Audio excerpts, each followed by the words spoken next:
So this beautiful English summer's day finds us in the stunning parkland of Belton House in Lincolnshire.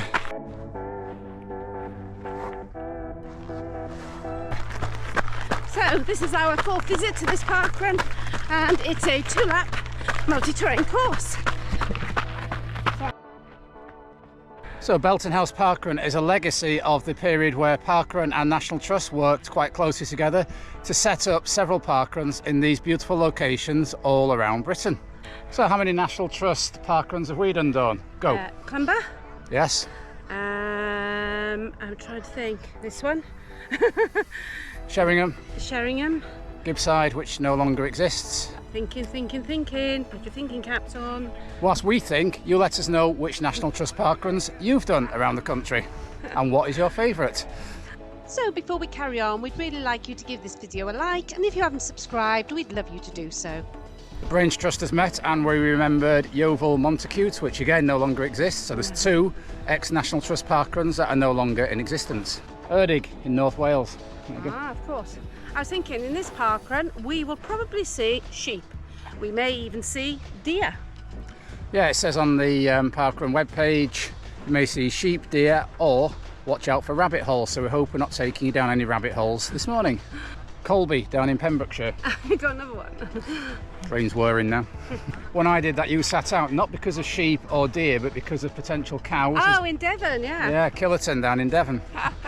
Yes, I have a particular fear of cows, and if I see a cow in a field, I'm out. Another one in Devon, one of the toughest ones we've done. Park, or as we call it, Parky. And the bell on the clock tower is tolling 9, which tells us it's parkrun time. 8:57 actually. Come on. It's actually tolling at 8:57, which tells us it's not in sync with Greenwich Mean Time. So it looks like a popular one. It's not far off the A1 and it's quite close to the Lincolnshire market town of Grantham, of which more later. Not forgetting one of the kings of parkruns, Fountains Abbey.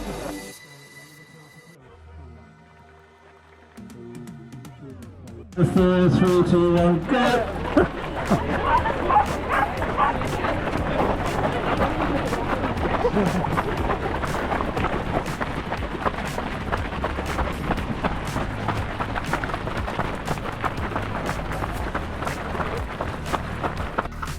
So let's take you around the course of Belton House Parkrun and tell you a little bit about the surrounding area. So we're heading out now after about 200 metres on Eastern Avenue.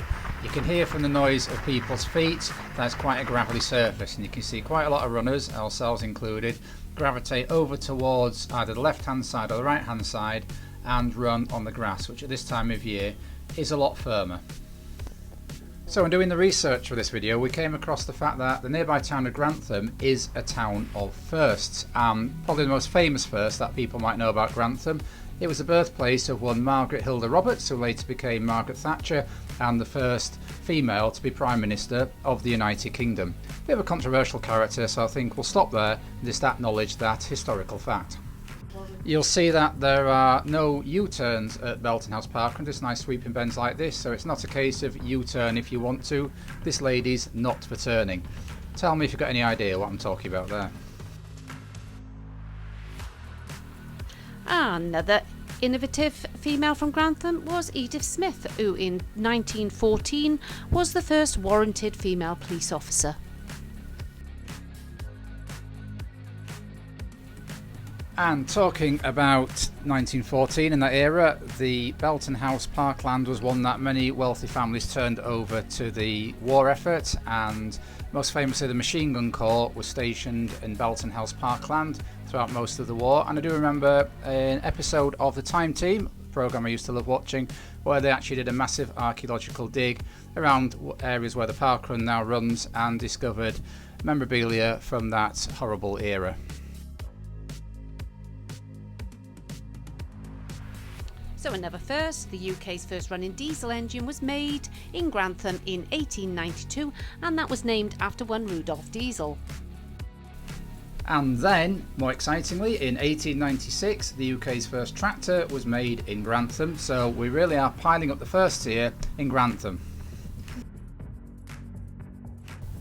So you can see that the parkrun route itself is mainly on grass, particularly around this section. At this time of year it's nice and firm. Now we just passed some little flags there. They were there to warn runners not to go around them. There's another couple there, but they are potential risk of rabbit holes, so take care.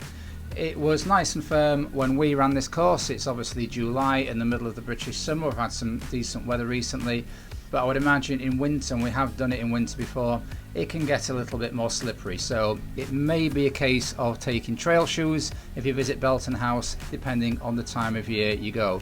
It's a good, what I call ankle strengthener course this. You're never actually running on just flat tarmac. There's always something to test the ankles and the knees, and if you run at a sensible effort, it will actually make you stronger in the long run.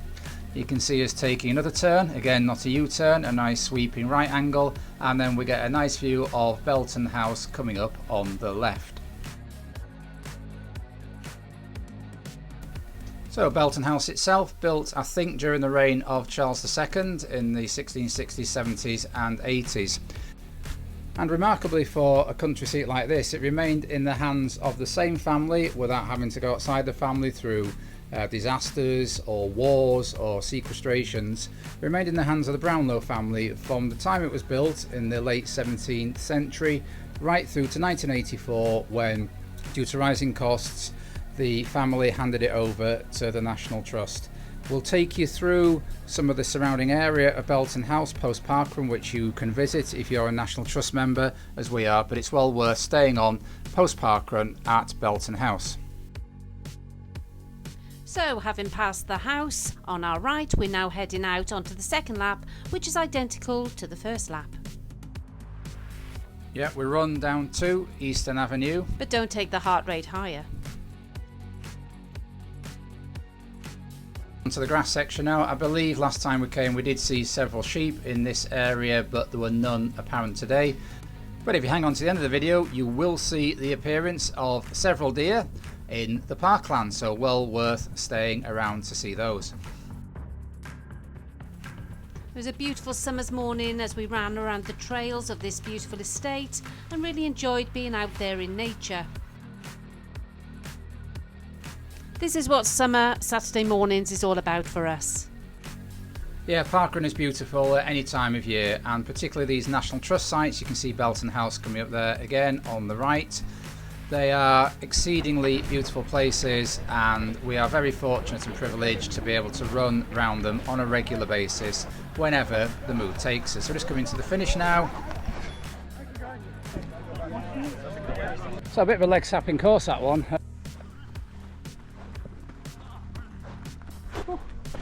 It's a sweaty one. And just thought of one during our post parkrun breakfast, Nostell Priory near us in Yorkshire. Lickling Hall. Oh yeah. So after the parkrun, we enjoyed a breakfast bap in the cafe and a coffee before a walk around the beautiful gardens. And into the church and the estate to look at some of the memorials to the Brownlow family who owned Belton House throughout the centuries. And the most famous visitor to Belton House is probably William III, who enjoyed his stay there so much he was unable to eat the next day on his visit to Lincoln. Dawn enjoying it maybe perhaps as much as William III did. So it's post parkrun now, but they did say there could be sheep and deer on the course, and here we are, some deer. There's actually quite a lot of them, male deer. I think they're on a stag do actually. So that wraps up our visit to Belton House Parkrun. We hope you've enjoyed joining us on this beautiful summer's day. If you have, please give this video a like, and if you'd like to see our further parkrun adventures and our training towards autumn marathon, please consider subscribing to the channel. So until next time, keep on keeping on. Keep on keeping on.